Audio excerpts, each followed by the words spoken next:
kita na mkpọtụ na social media. Most of this Ndi Igbo na-agwụ eri ihe akịta agụgụ bọsị ọrụ because na so many of them enweta agreement with mmụọ dị iche iche, mmụọ ọjọọ dị iche iche ya na otu ọjọọ dị iche iche. Otu aka ọ dị so many powerful men of God ụmụ na-anụ maka ha. Ọtụtụ n'ime ha agụgụ ndụ ha ọrụ. Enwere so many people bidoro ministries today ma ọ bido churches dị iche iche today mana ọ destiny nwa ha ka ha ji wee kwụwa the church. Ana m eribi iwu ụlọ ihe mmụọ. Enwere ndị ga-agụ ha jee asị na ọka ememe nwa ya nke destiny ka wee mee gịnị wee chakee ọnwa nwa ka a ga-eji wee mee gịnị wee hiwe the church. Ihe na-emezi n'ụwa kịta akarị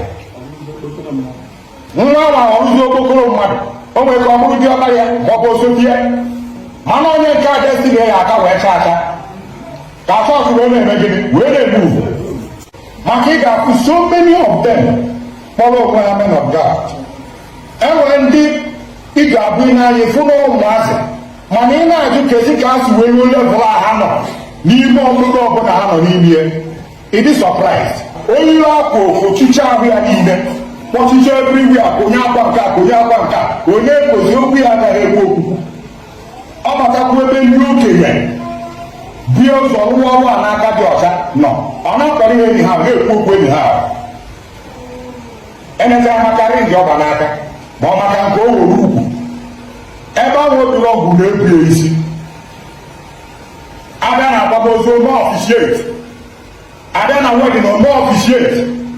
ka ọ na-eme ọfisieti ka ọ na-ekwu okwu dị anya mkpọrịpụta ọkpọrọ ya ma onye nukpọrọ ya ma onye a abịa n'ebe ndị mmadụ a na-ehe eri ya abịaghị n'ụdị ndị ahụ advice inye advice ụdị okwu ọ ga-agwa gị na otu oge isi wee respond to you. Mana achọ ka ndị dị otu amarụ ha jee jụọ ese enwere ndị kajara akaja ka gị inwekwa ọ bụrụ ofu ka ị nọ n'ime mana enwe ndị nọ sebụl na ọtel na-emekwa ụdị ya anyị na-eme kịta ana m anụ ihe mee ya karịa gị nwa fil ụdatị na ọnweghị ihe na-eme mana today ha bụzi aja na ntụ. Yes, and ụdị ndị a na-amụ ha ada amụ mgbe kwesịrị ha na-anwụ at a very youthful age. So gị nwa kịta nke gị na-ebu isi marụ na nwa mgbe nke oge nke gị zukwa ị na ka ndị ọzọ ha nọchara na ndị kpara ike karịa gị nwa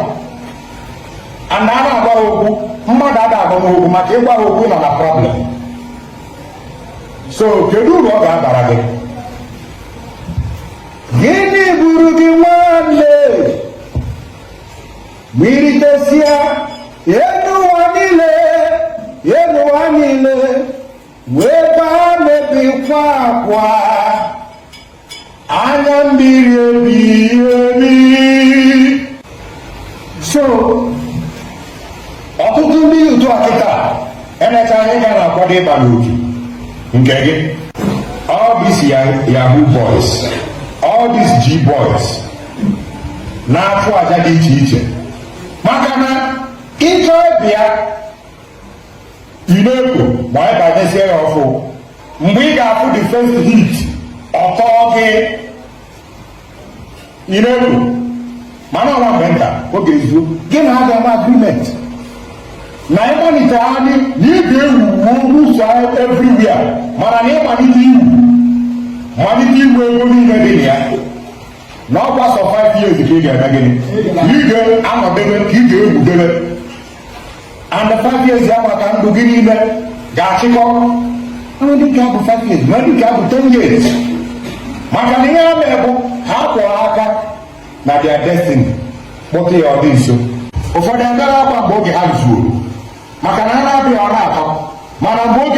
oge ya ezuwezi ime onwe gị anyị fụdatị na ị kwesịrị ibi 110 years wute ezigbote ahụ ọ bụzi arụ na ebe na-enye ndị ọgwụgwụ 40 something years ime onwe gị anya mmiri eju gị anya mana onye na-eme n'ụwa kịta. Agwa m unu na ọgwụ ego dị real, gwa unu na otu dị iche iche dị real and na ọ bụghịzi metọd mgbe ochie ka a na-eyuzuzi kịta n'ọgwụ ego. nkwuchakwa some people are saying there is nothing like ọgwụ ego mana na-eme gị n'anya ọ nwee ndị ọgwụ dị iche iche ha gwọrọ kpawagoro ike n'ezinụlọ ha kịta ha ka dị ndụ enwee ndị nke ha nwere elo na-ekwo afọ kịta afọ ha ha otu a yes ha nọkwa karịa ha agagharị enwe ndị afọ ha ya agba agbamiri so ọkụ ịnọrọ otu a gịnị aka ya na-ekwu okwu ahụ ị na-anụ tụwa a na-ajụ ọgịnịzi asị na ọkwa afọ prọfet agbara ya ọ bụrụ ihe unu na-eno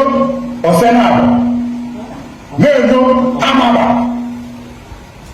ka ya wee fụ karịa onye ọbụla ka ya wee gbuo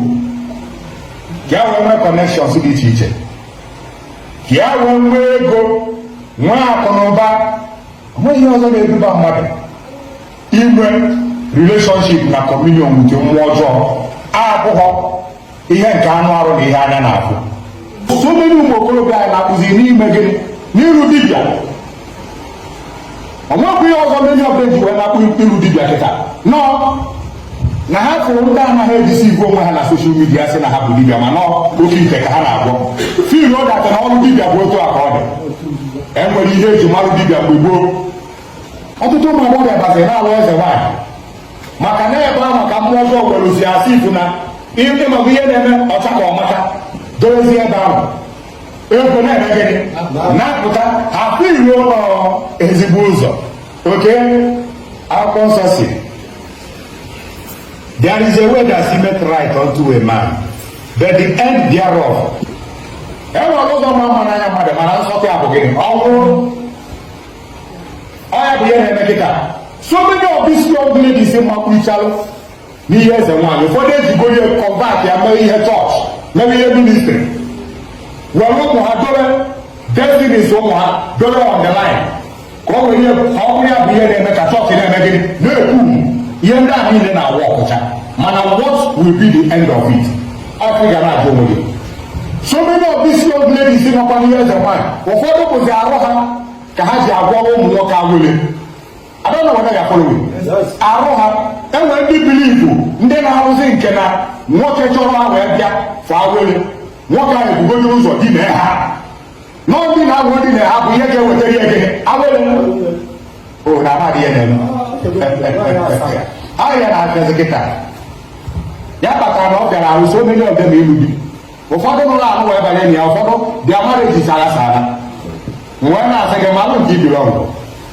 maka na ihe dị iche iche dị n'ụwa mmadụ ya njọ dị ya njọ na-achakwanụ ka ọmaka na gịnị dị n'ụwa ndị sụrụ oyibo ji wee sị all that glitters is not gold